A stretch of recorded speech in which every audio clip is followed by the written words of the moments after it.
Enggak dok. Saya izin pakai dok. Kenapa kameranya nggak ada ya?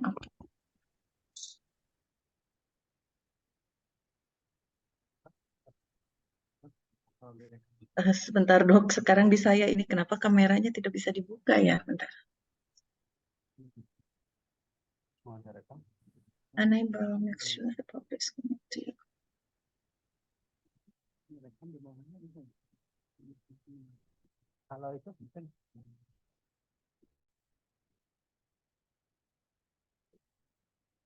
Yang Saya terdengar? sudah dok, mangga dimulai dok. Mangga ya, saya Jelas. bisa share screen ya.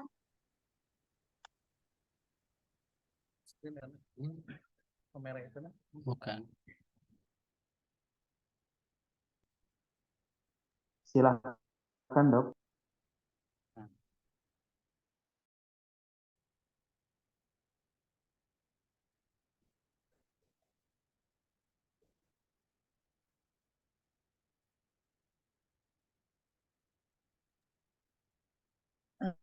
Assalamualaikum warahmatullahi wabarakatuh. Mohon maaf, ini kamera di laptopnya ini tidak bisa nyala, tapi saya rasa mudah-mudahan eh, tayangan ini cukup jelas dan suara saya cukup jelas untuk didengar. Saya adalah Dini Hidayat, saya bertugas di Rumah Sakit Hasan Sadikin di bagian obstetri dan ginekologi di Divisi Obstetri Ginekologi Sosial. Pagi ini saya akan menyampaikan mengenai program pengabdian masyarakat yang dilakukan oleh KSM atau Departemen Obstetri dan Ginekologi FK Unpad ini di Kabupaten Bandung Barat yang sudah berjalan sejak tahun 2022. Latar belakangnya sebetulnya adalah karena angka kematian ibu di Indonesia masih cukup tinggi dan berbagai kematian ibu itu tidak turun secara signifikan. Penyebab utamanya sama terus dari tahun ke tahun, yaitu perdarahan, hipertensi dalam kehamilan, infeksi. Dan sama, berbagai program sudah dilakukan dan tetap hasilnya belum memuaskan. Pada tahun 2020, Jawa Barat adalah provinsi dengan peringkat tertinggi jumlah kematian ibu di Indonesia. Sebetulnya dari tahun ke tahun, Jawa Barat itu mempunyai jumlah tertinggi di Indonesia ini, yaitu sebanyak 745 kasus dan meningkat dan mengalami peningkatan dari tahun 2019 dari 684 kasus. Jadi memang ini di sini ada banyak kontribusi dari COVID-19, tetapi tetap 745 maupun 684 ini merupakan suatu kematian manusia gitu yang seharusnya ada yang bisa banyak sekali yang bisa kita cegah. Dan sayangnya Kabupaten Bandung Barat ini menyumbang kematian ibu tertinggi di Jawa Barat. Salah satunya itu di 5 besar, di ranking keempat. Dengan pada saat itu Bandung Barat itu di sini ya, sebanyak 43 kasus. Jadi tentunya itu suatu yang sangat disayangkan gitu ya dan sebetulnya memprihatinkan karena Kabupaten Bandung Barat itu bukan daerah terpencil yang jauh dari kota besar. Bahkan dia itu Bandung Barat itu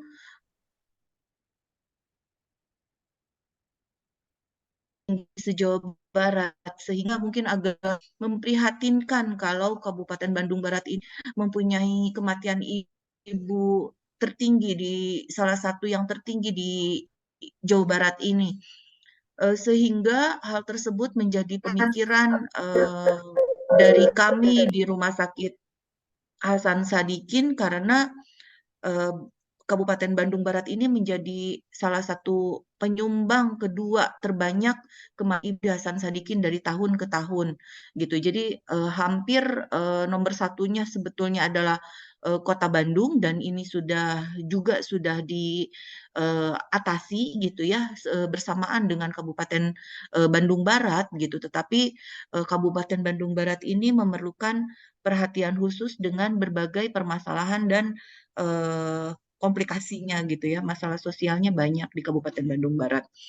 Mungkin ini juga yang mendasari mengapa Hasan Sadikin turun gitu ke lapangan gitu dalam bentuk pengabdian masyarakat, karena sepertinya Bandung Barat sendiri tidak bisa menolong dirinya sendiri gitu dalam mengatasi permasalahan kesehatan ibu dan bayi. Tetapi sayangnya program ini baru bisa dilakukan oleh bagian obstetri dan ginekologi. Bagian anak saat itu mengalami berbagai keterbatasan sehingga belum bisa join program ini dengan kami.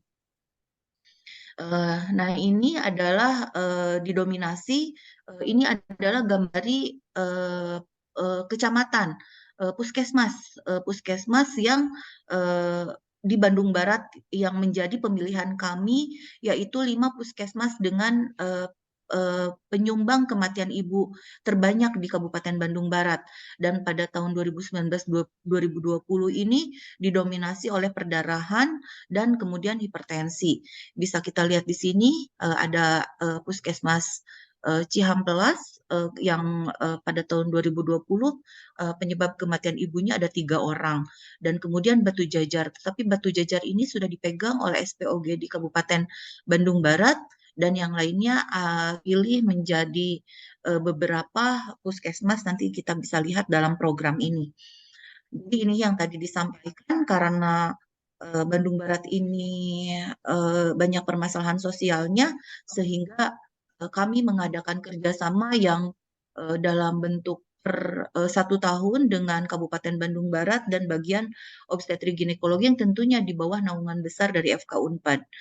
Kemudian di sini ada 5, karena kami dari bagian obstetri ginekologi sosial, ada 5 penanggung jawab di masing-masing puskesmas ini gitu. Sehingga kami mempunyai kewajiban yang akan dilaksanakan 1 bulan 1 kali di minggu ke 3 atau minggu keempat setiap bulannya. Kami akan datang ke puskesmas tersebut untuk screening kehamilan dan melakukan membantu dokter umum di sana untuk bisa menguasai dan mendampingi pemeriksaan USG pada ibu hamil, dan tentunya bukan hanya USG-nya saja, tapi bagaimana kualitas antenatal care-nya di sana, termasuk dengan pengisian buku KIA-nya. Ini adalah jadwal selama 1 tahun, tahun 2022, dan ini adalah bentuk kerjasama yang kami lakukan dengan Dinas Kesehatan Bandung Barat. Dan ini adalah programnya, yaitu pendampingan rumah sakit Ponek, sebetulnya dalam bentuk bukan hanya puskesmas, tetapi rumah sakit maunya gitu ya dok. Kemudian ada pendampingan puskesmas, ada strategi pendekatan risiko, ada penyempurnaan dan perbaikan sistem rujukan, ada peningkatan pengetahuan keterampilan tentang kegawat daruratan obstetri, screening CA cervix dan IVA-tes. Jadi kami tidak hanya di obstetri, tetapi ginekologi juga, dan termasuk ke dalam pelayanan kontrasepsi yang bekerja sama dengan BKKBN setempat. Kegiatan di atas ini disampaikan berlangsung 1 kali per bulan, melibatkan konsulen PPDS 1 dan PPDS 2. Sampai saat ini memang karena program ini saat itu sasarannya adalah PPDS, sehingga kami tidak melibatkan dulu PSPD di dalam hal ini. Kemudian bagaimana bentuknya? Mengumpulkan pasien yang mempunyai risiko tinggi di minggu keempat setiap bulannya, dan memberikan pembinaan ke bidan-bidan dan dokter umum di akhir hari gitu. Jadi dalam waktu 1 hari itu, setengah hari kami melakukan screening untuk risiko tinggi, dan dan 2 jam, sekitar 1 atau 2 jam kami memberikan pembinaan ke bidan-bidan dan dokter umum di sekitar wilayah puskesmas tersebut. Jadi ini adalah kegiatannya, bentuknya adalah screening USG dan antenatal care. Pembinaannya tentunya pemberian materi ini bisa berbeda-beda tergantung dengan kebutuhannya. Ada preeklamsi, eklamsi, perdarahan pasca salin, perdarahan hamil muda, infeksi, dan hal-hal yang lain yang memang menjadi penyebab utama kematian ibu dan kegawat daruratan obstetri, termasuk bagaimana kita memahami audit maternal dan perinatal, tetapi mungkin di sini adalah maternal saja kan, dan kemudian kami melakukan diskusi. Di sini ada sarana konsultasi juga, bidan dan dokter umum itu bebas menghubungi kami apabila mereka mempunyai kesulitan dalam penata laksanaan atau rujukan pasien yang datang 24 jam dalam keadaan dalam keadaan emergency. Dan di sini ada permasalahan kendala yang dihadapi oleh puskesmas atau bidan praktek mandiri, yaitu biasanya adalah birokrasi rujukan yang menyulitkan dan banyak kasus yang ditolak gitu, sehingga apabila melakukan rujukan jadi panjang rujukannya karena banyak penolakan dari rumah sakit. Di sini juga kami melakukan rencananya melakukan penelitian nanti, tapi nanti kita bisa lihat mana yang sudah bisa kita laksanakan dan belum. Dan penelitian ini sampai saat ini belum terlaksana karena tadi keterbatasan SDM dan mungkin waktu yang diperlukan. Jadi sasaran kita memang dalam hal ini ingin membantu dulu menurunkan kematian ibu yang memang sumbernya banyak, penyebabnya kompleks.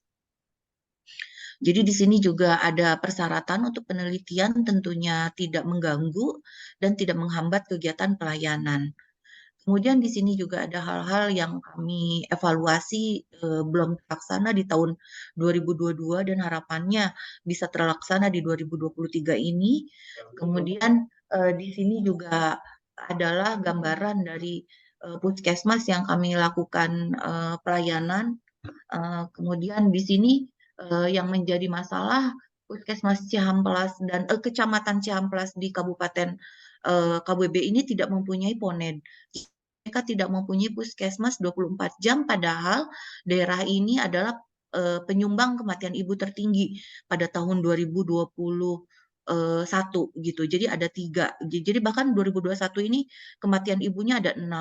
Tetapi dengan mungkin belum begitu berpengaruh karena satu kematian ibu aja tentu saja sangat berharga gitu. Tetapi dengan program ini kita bisa menurunkan 3, mungkin menjadi 3, dan ini masih masih menjadi tentunya bukan prestasi gitu ya, karena masih ada ibu hamil yang meninggal gitu pada tahun 2022 ini. Jadi pada saat jumlah pelayanan kita selama ini 164 pasien dengan risiko tertinggi 60 risiko tinggi terscreening 68 pasien.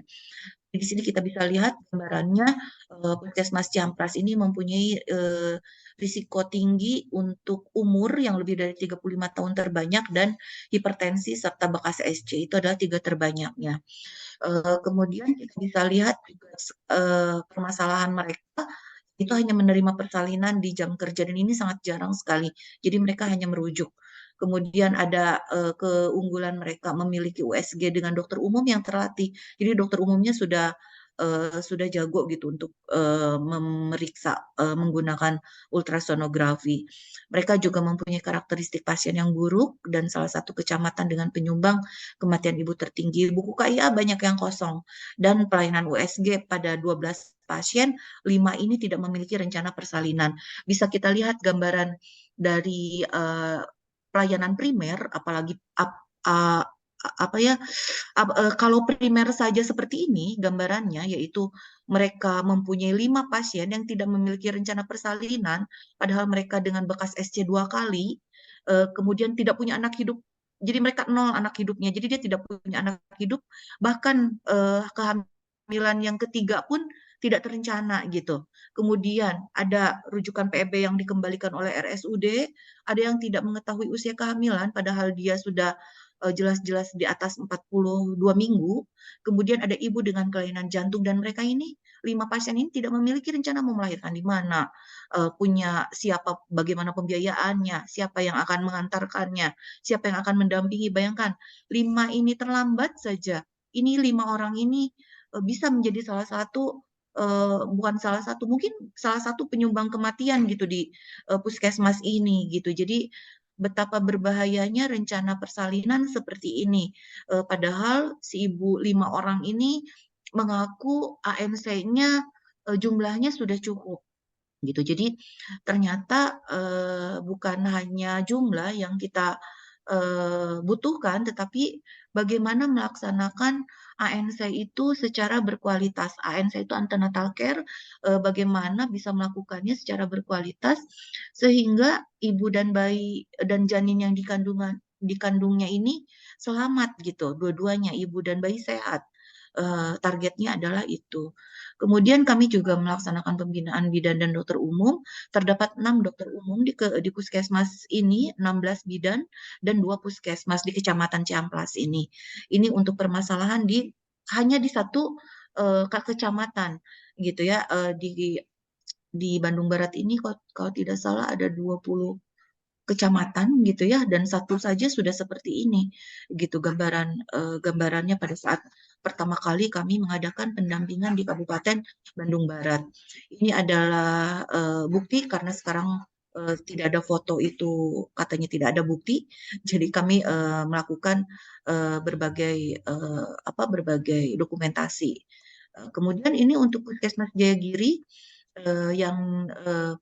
yang salah satu puskesmas lain yang kami dampingi, dan bisa kita lihat gambarannya jumlah kematian ibu di tahun 2021-nya 5, dengan pendampingan ini menjadi 1 gitu ya. Permasalahannya sebetulnya sama, itu ibu yang terlalu tua ini pada hamil lebih dari 35 tahun, keduanya hipertensi dalam kehamilan dan sama bekas SC. Jadi karakteristik ibu-ibu ini sama gitu di berbagai puskesmas binaan dari 5 puskesmas binaan yang kami dampingi.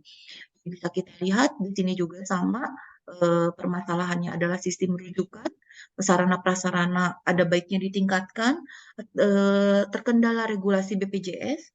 Di sini juga eh, komunikasi dari PPK 1 dan PPK 2-nya kurang begitu baik gitu. Jadi masih banyak yang perlu dibenahi. Ini adalah dari Puskesmas Jayagiri. Kadang-kadang kalau ada PSPD, tapi selama masa pandemi ini mereka belum pernah datang gitu ya ke rumah sakit, sehingga kami belum bisa menyertakan mereka gitu untuk mengikuti kegiatan ini. Ini adalah di Jayagiri, kemudian ini adalah Ngampah dan Cimareme. Dari kematian ibu tahun 2021 ini 4 menjadi 0 gitu ya, dan karakteristiknya sama, usia lebih dari 35 tahun. Oh, ini ada daerah, jadi kekurangan energi kronis di daerah Ngamprah ini, Ngamprah Cimareme. Padahal ini nggak begitu jauh ya dari kota Kabupaten Bandung Baratnya. Dan hipertensi dalam kehamilan. Ini menjadi perhatian khusus sepertinya dari Dinas Kesehatan dengan kasus keknya ini. Kemudian untuk Puskesmas Ngampanya sendiri, ini peningkatan awareness dari bidan dan tenaga kesehatan terhadap kasus obstetri.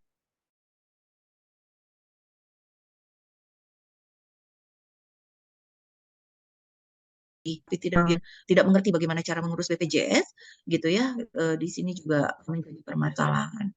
Kemudian Puskesmas Cipendei dari kematian ibu 1 menjadi 0 gitu ya, dan di sini sama risikonya yaitu usia lebih dari 35 tahun, hipertensi dan bekas SC.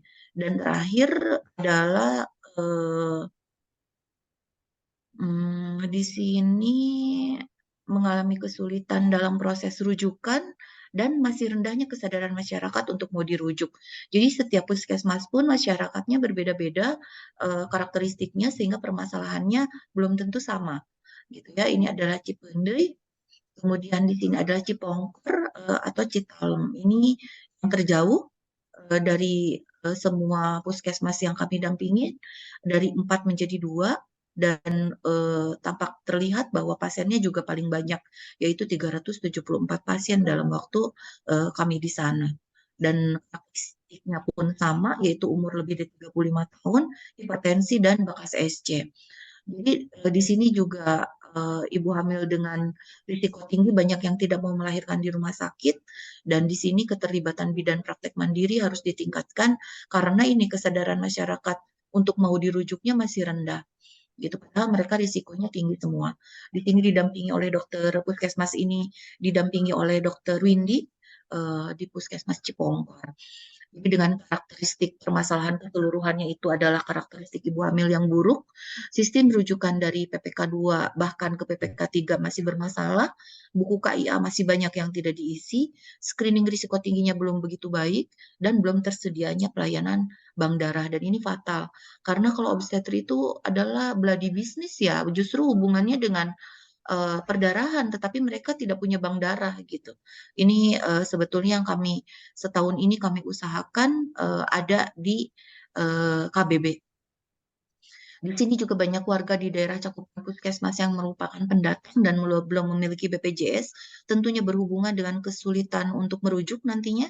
Persalinan oleh para haji masih ada, masih rendahnya kesadaran masyarakat untuk mau dirujuk, dan masalah pembiayaan yang masih menjadi kendala. Jadi seperti tadi ya menjadi masalahnya. Kami sarankan adanya universal health coverage, yaitu selain BPJS di Kabupaten Bandung Barat juga menyediakan dana yang berasal dari Kabupaten Bandung Baratnya sendiri, seperti di Kota Bandung dan Kota Sukabumi, mereka mempunyai dana OHC yang apabila pasien tidak mempunyai BPJS dan termasuk kategori tidak mampu, mereka bisa membiayainya. Kemudian peningkatan program KB, terutama MKJP, yaitu yang metode KB jangka panjang, harus ditingkatkan, termasuk KB pasca salin. Kemudian pembinaan dan pendampingan tingkat lanjut ke rumah sakit di daerah Kabupaten Bandung Barat agar terkoordinasi dengan baik. Jadi ini sudah bisa kami fasilitasi apabila memang memerlukan entry ke Hasan Sadikin, tentunya bisa menjadi lebih mudah gitu karena komunikasi yang baik antara Kabupaten Bandung Barat dengan kami. Di sini juga pembinaannya disarankan diperluas ke puskesmas lain. Sayangnya ketersediaan SDM kami masih terbatas. Kemudian pengadaan bank darah atau PMI di pusat rujukan. Permasalahan Paraji ini sangat kompleks. Kami belum bisa menyelesaikannya sendiri dan menambah puskesmas dengan pelayanan ponet terutama di daerah Cihampelas. Outcome-nya katanya mereka sudah punya tanahnya cenah sekarang, tapi saya tidak tahu kapan mereka akan membangunnya. Kemudian meningkatkan komunikasi puskesmas dengan rumah sakit Ponek dan sosialisasi audit maternal perinatal sebagai sarana monitoring dan evaluasi. Kesimpulannya bisa kita lihat bahwa total screening ini dari 1.316 pasien yang risiko tingginya terjaring 277 pasien. Hal ini bisa kita lihat dengan usia yang lebih dari 35 tahun yang terbanyak, kemudian hipertensi dalam kehamilan, kemudian bekas SC, dan kemudian gemeli. Itu adalah dari obstetrinya. Sementara kesimpulan secara keseluruhan, tercapainya angka kematian ibu terendah dalam 5 tahun terakhir di Kabupaten Bandung Barat. Jadi dengan pendampingan ini sampai dengan tahun 2022 akhir kemarin kematian ibu di Kabupaten Bandung Barat turun menjadi 20. Bukan suatu prestasi juga karena 20 orang ini juga masih belum bisa diselamatkan gitu ya. Jadi kami masih ingin tetap berusaha sampai sampai dengan tahun 2023 ini. Sehingga kerjasama ini diperpanjang untuk 1 tahun ke depan di 2023 dan untuk triwulan kedua ini di 5 puskesmas yang kami dampingi di tahun 2023 ini tidak ada kematian ibu gitu. Jadi yang ada di Batu Jajar di puskesmas di kecamatan lain. Ada 7 sampai saat ini dan apabila dibandingkan per triwulan 2 di tahun 2021 15, 2022 kemarin 8 dan 2023 ini 7. Semoga kedepannya tentunya masih bisa Kabupaten Bandung Barat ini bisa uh, menurunkan menjaga kualitas pelayanannya sendiri tanpa harus didampingi sehingga ke depannya kematian ibu dan bayi tentunya bisa terus ditekan di Kabupaten Bandung Barat bahkan meningkatkan kesehatan ibu dan bayi di Kabupaten Bandung Barat secara keseluruhan. Mungkin itu sharing yang bisa saya sampaikan pada kesempatan ini. Dr. Hasan, apakah ada sesi tanya jawab atau tidak? Mangga saya serahkan kembali kepada eh, di sini.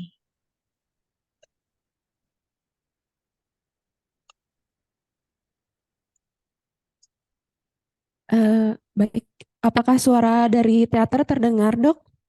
Eh, yang bicara Halo? sekarang terdengar oleh saya. Oh, baik. Mungkin selanjutnya boleh dok dibuka untuk sesi tanya jawab. Mungkin di teman-teman di sini bagi yang mau bertanya silakan bisa raise hand dan maju ke depan ya. Apakah ada yang mau bertanya?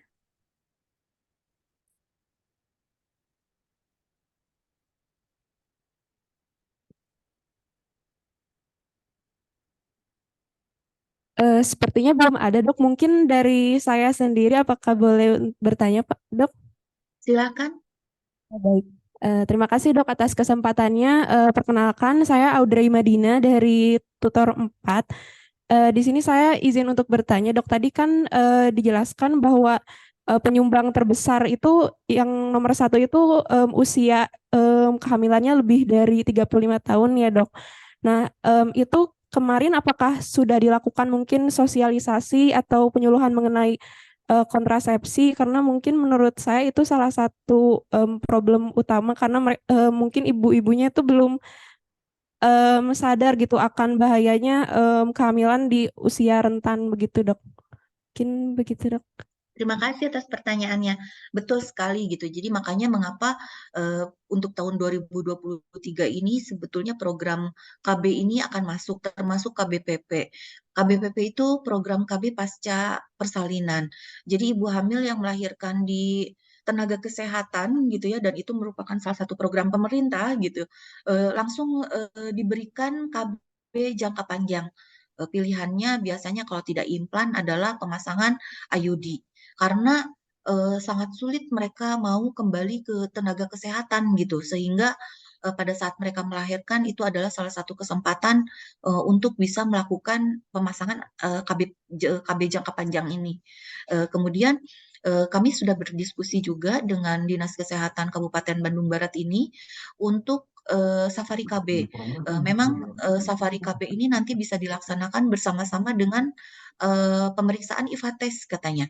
Jadi mungkin nanti akan menjadi tidak akan sesering yang dilaksanakan seperti pelayanan ANC dan pemeriksaan USG ini, tetapi minimal kami bisa melaksanakannya dalam waktu satu atau dua kali gitu dalam satu tahun ini, karena memerlukan koordinasi yang lebih banyak untuk program untuk melakukan Safari KB dan IVA test ini.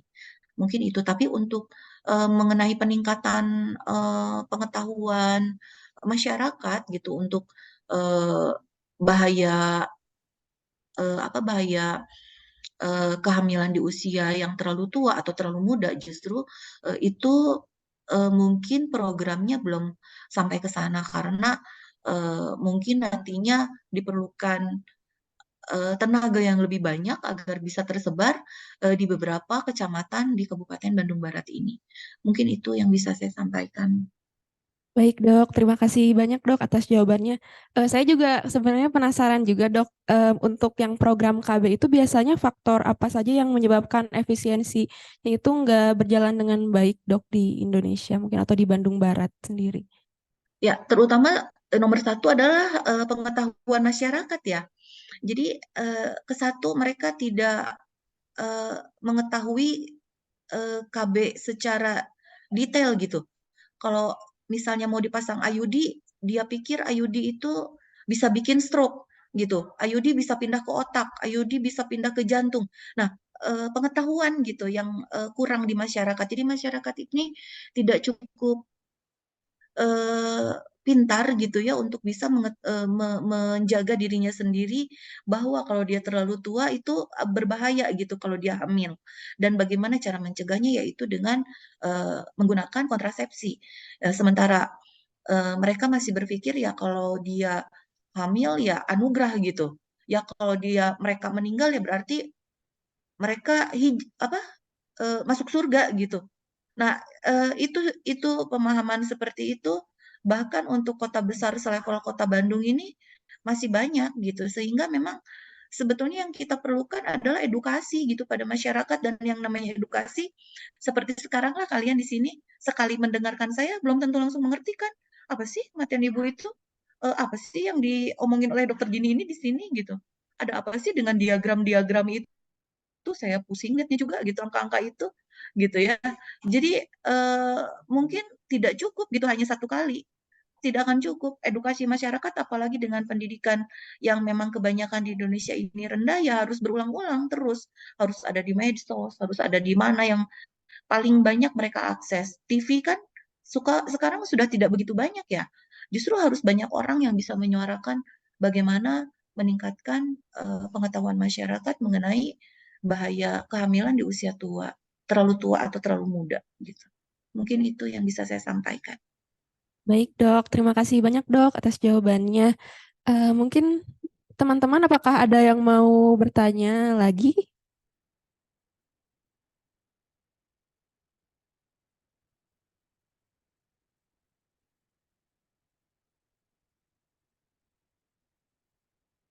Sepertinya belum ada, Dok. Belum ada yang raise. Tidak apa-apa kalau tidak ada juga, mungkin memang waktunya sudah selesai. Ya, Dok. Boleh, Dok. Sudah selesai. Mungkin bisa ditutup juga, Dok. Terima kasih banyak, Oke. Dokter. Iya, sama-sama.